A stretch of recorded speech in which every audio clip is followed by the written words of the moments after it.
ئێمە وەکو کۆمەڵێ لە هونەرمەندان و نووسەران و ڕۆشنبیرانی باشووری کوردستان هەستاین بە گردبوونەوەیەک لە ئەنجامی ئەم لەشکرکێشیانەی کە هەر مەوسم و هەر سەردەمێک لەژێر مەسیج و ناوێک و دینێک و پارتێک و ئیمپریالیستێکی جیاجیای وڵاتانی دنیا ئەکرێتە سەرمان بە بۆچوونی ئێمە و تەواوی هاوڕێیانمان لێرە کە گرد بووینەتەوە. ئەم هجوومە نەتەوەیە یا ئەم هجوومە ستراکتۆر و ئیدۆمەی کە ئێستا ئەکرێتە سەر ئێمە بە پێویستی ئەزانین هەموو پارتە سیاسەکان کۆک بن بۆ ئەوەی کە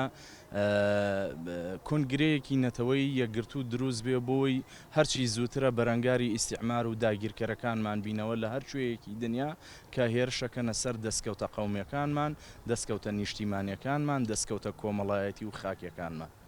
بەڕێزان، ئێمە کۆبووینەتەوە بۆ ڕوونکردنەوەی بۆ ڕەتکردنەوەی داگیرکاری و پشتیوانی لەو گەریلا و شەڕوانانەی کە لە بەرەکانی جەنگدا دژی داگیرکاری دەوڵەتی تورک بە تایبەتی و هێرشی چەتەکانی داعش و هاوشێوەکانیان وەکو دەزانین لە ماوەی 2 هەفتەی ڕابردوودا دەوڵەتی داگیرکەری تورک هێرشی هێناوەتە سەر چیاکانی زاپ، ئاڤاشین و مەتینا. لەو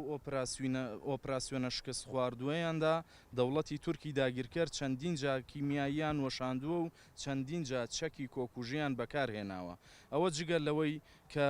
سەروەری خاکی عێراقیان پێشێل کردووە و بە ناوی هەبوونی گەریلاکانی پێکاکاوە بە ئامانجی ئەوەی 50 کیلۆمەتری دیکە بێنە ناو قوڵایی باشووری کوردستانەوە. ئەمەش لەکات